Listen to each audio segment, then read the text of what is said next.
Anime, we all love it. Shovelware, we all hate it. Combine them together and what do we get? Hi, I'm Eric and I do everything, and I'm going to take a look at a couple of Shovelware anime games that are rated lower than Jump Force on IGN and Metacritic. Yes, there are anime games rated lower than Jump Force. That being said, let's start with the worst anime rated game ever, Beyblade Let It Rip for the PlayStation 1. I mean, this game can't be that bad, right?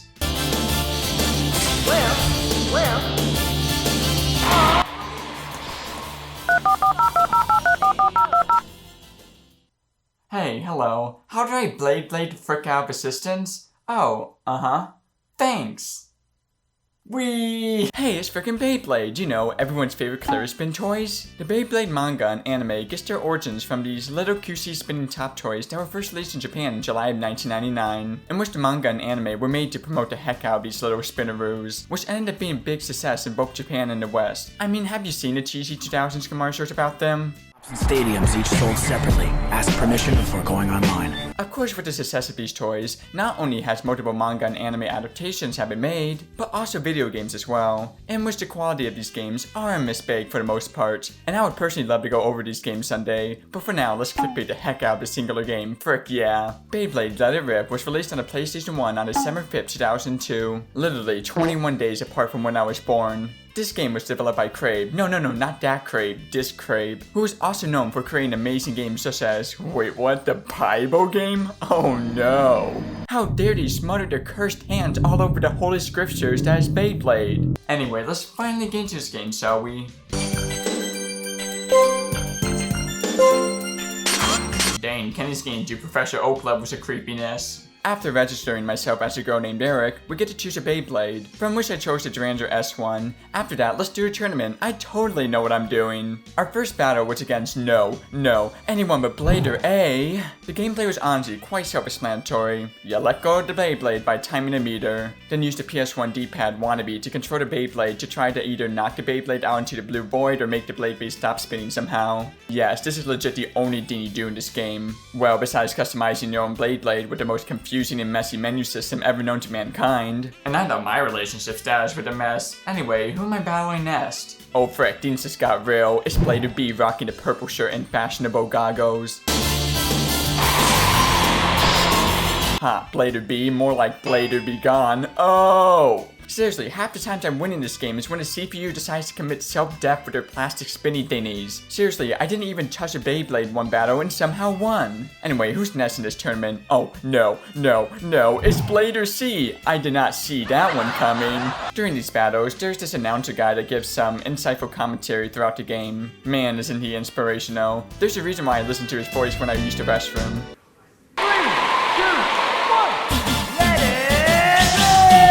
You know what? I'm done with this game. I am tired of watching spinning pieces of plastic spin around. Let's take a look at the next game we're taking a look at today. Yu Yu Hakusho Spirit Detective for the Game Boy Advance. Yu Yu Hakusho is a freaking masterpiece of shonen anime, and you cannot convince me otherwise. I'm totally not biased because it was the first anime I ever watched. Yu Yu Hakusho is your typical shonen anime that follows the adventures of Yusei Urasami, a teenage baddie who gets killed by a car after saving a child's life. Instead of being turned into an isekai though, he gets revived and appointed the title of the underworld detective, in which he must investigate demons in the human world. This series surprisingly has many old video games and even some characters in Jump Force, which is honestly cool to see. Now if only the Yu Yu Hakusho GBA games were as cool as well, that would be nice. That last game put me under too much stress recently, so hopefully killing time with this game should be a good remedy.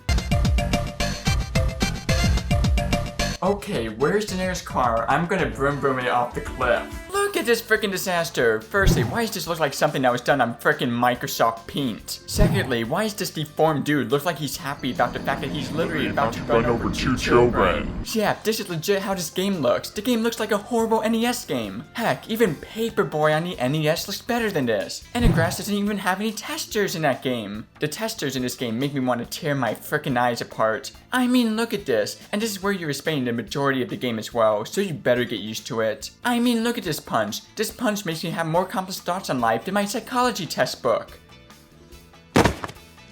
This game basically follows the same story as the anime, so there's really nothing to mention in regards to that. But if there's one thing I have to give credit for this game, it's that despite the awful fighting controls, this game is weirdly satisfying, and combines combat and minigames in a unique and fun way. Trust me, nothing is more cool than playing rock, paper, scissors, shoot against a machine in order to get the rights to beat up an old woman. However, despite the satisfying gameplay, the majority of this game is either running away from annoyingly bothersome goons to fight while traveling to other places, or wondering where the heck you are supposed to go. There is a pointy meter telling you where to go, but this town is so maze-like and confusing it might as well not be there in the first place. Like imagine your only direction to McDonald's was to keep going right without stopping.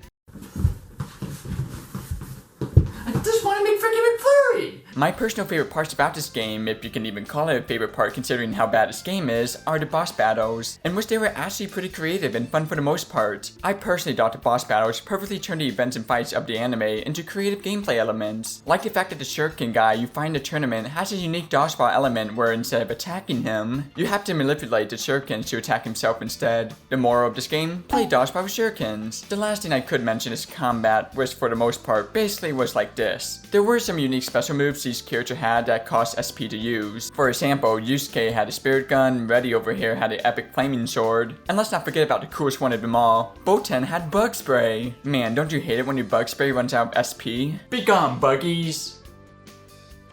Oh frick. Other than that though, there really is nothing special about this game, besides the fact that it's a bit underwhelming, which you probably would expect from an anime game to begin with. Alright, I spun plastic, shot old ladies with the power of friendship, what's next? Oh, 3 hours of yelling. For the 0.01% of you who doesn't know what Dragon Ball Z is, Dragon Ball Z is a mainstream anime with over 290 episodes that follows the events of Dark Goku fighting battles and screaming louder than Premier Fro can handle. Guess how many video games there are of Dragon Ball Z? If you guess 147 games, you're wrong, it's actually 148 games. Anyway, with that many games, no wonder why there are a couple of bad games in the mist. This Dragon Ball Z game, Dragon Ball Z Takusu, is rated the third worst game out of all the 148 games, so I'm honestly quite scared. Let's just get this game over with, show me the gameplay. I heard you never heard of this joke before, but this game is over 9,000.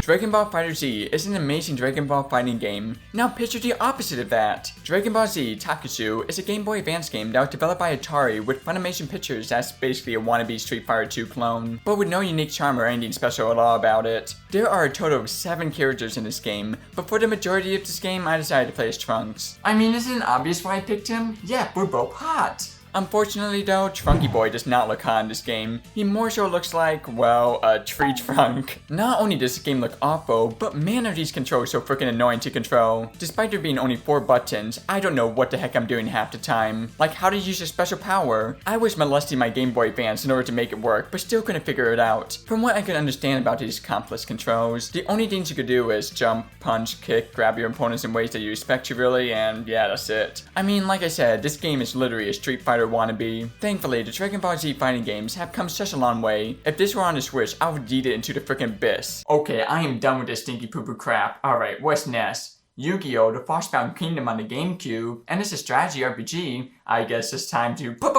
play! Yu-Gi-Oh! Is an anime that stars Yugi Muto, a timid youngling who has the sexiest hair I ever seen. Dang, his hair is on point. Pun intended. One day, this kiddo gets possessed by a gambling-obsessed freak due to him solving the Millennium Puzzle, which causes him to start challenging people to dangerous shadow games, betting his life and belongings in quite a bit of cases. Imagine losing rock, paper, scissors, and losing the right to breathe oxygen. The GameCube game was a strategy RPG game that was developed by Konami, everyone's favorite gambling machine developer. Oh, they also made Snake too, I guess. Well, but enough boring information stuff, let's actually play this game.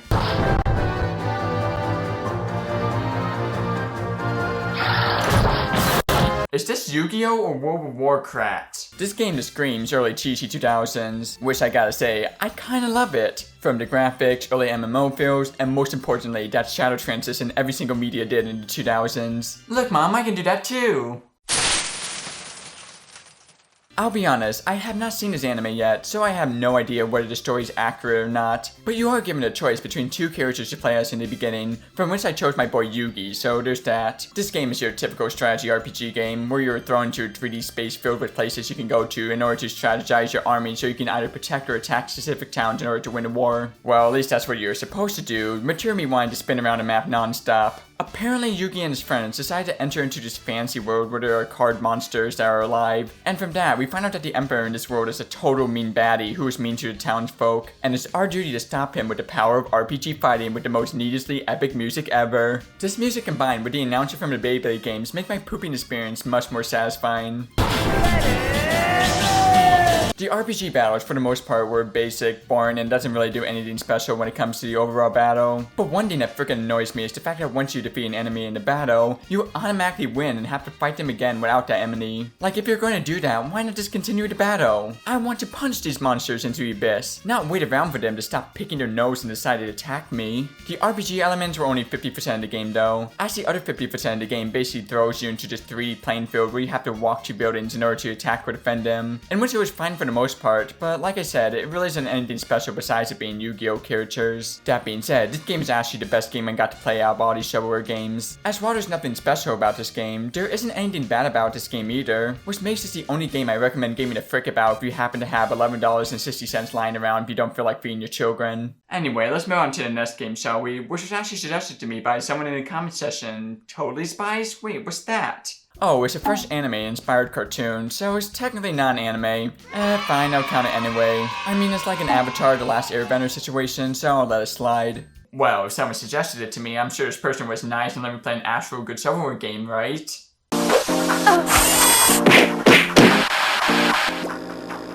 I feel betrayed.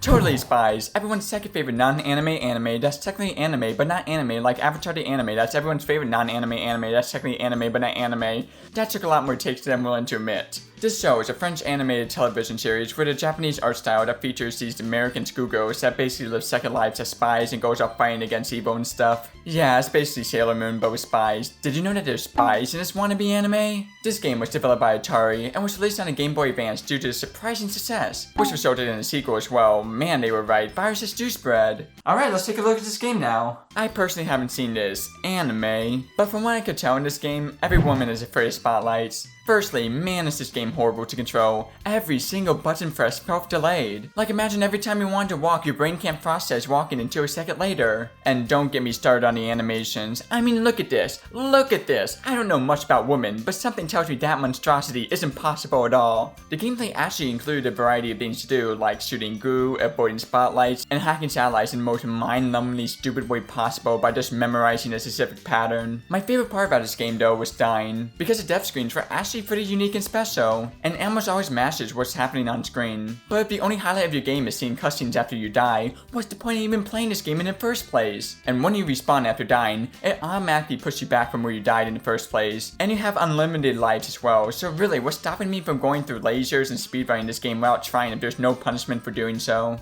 I am invincible. Moral of the game, girls scare me. Which is the opposite of girls, boys, as an Astro Boy for the PSP, which has the most creative name ever, Astro Boy, the video game. Good thing they said it was a video game though, I thought it was a watermelon. Astro Boy, the first anime ever made, is an anime/manga series that features the adventures of a robot named Astro Boy, who fights baddies and saves the world from alien invasions, other crazy robots, and human-hating robots as well. Frick you, Toaster! This specific game is based off the Astro Boy animated film from Magi Animation Studios. The game was made for the Wii, DS, PS2, and PSP, but I decided to play the PSP version because I was tired of staring at 16-bit garbage all the time. I personally love Astro Boy and the amount of influence it brought into the anime world, so I'm quite excited to check this game out. I mean, it can't be that bad, right? I say sarcastically as I brace myself for the awful gameplay knowing the Metacritic score.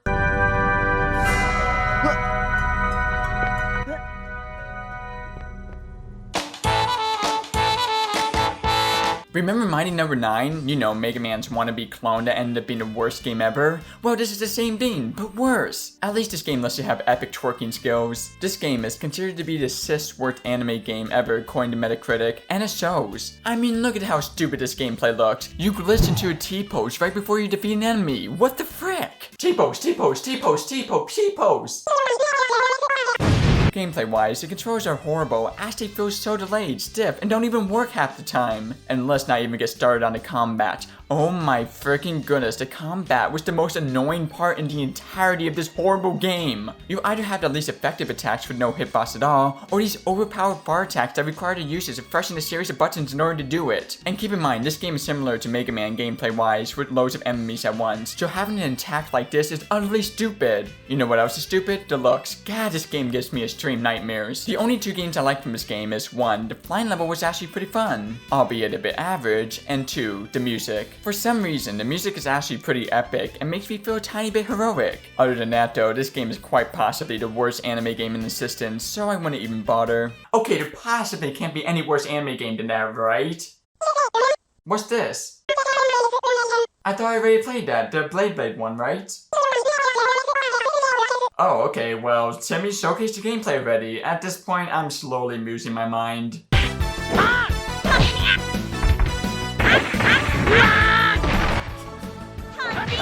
Wow, another Dragon Ball Z fighting game in the same video? How many Dragon Ball Z fighting games are there? 66? And this is the worst one out of the 66? Oh no! Dragon Ball Z Ultimate Battle 22, developed by Tase and published by Bandai Infogrames for the PlayStation, consists of one-on-one fights with the main 6-button configuration, featuring special moves as well as 5 playable modes as you can see here, which are self-explanatory. Also, guess why it's called Ultimate Battle 22? Because there's 22 fighters in the game. Mind frickin' blown. That's like if Epic Games changed the game name from Fortnite to Battle Royale 100. Okay, it's a bare bones fighting game, but who cares about that? It might actually be fun. Let's go with my boy Trunks, frick yeah. Let's go with my boy Little Trunks, frick yeah. Oh my goodness, this is the worst fighting game I ever played. Even worse than that weird VeggieTales Sailor Moon fighting game I played a while back. The controls are a clunky mess, the backgrounds make me want to cry, and the character select music has no right being this boppy.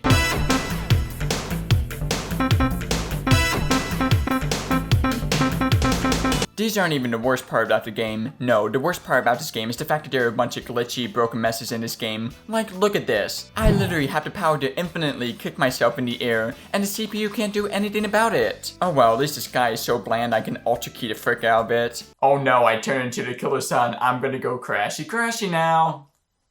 Okay, I am absolutely done with these horrible anime shovelware games. I can't handle another one of these games. I need a restroom break.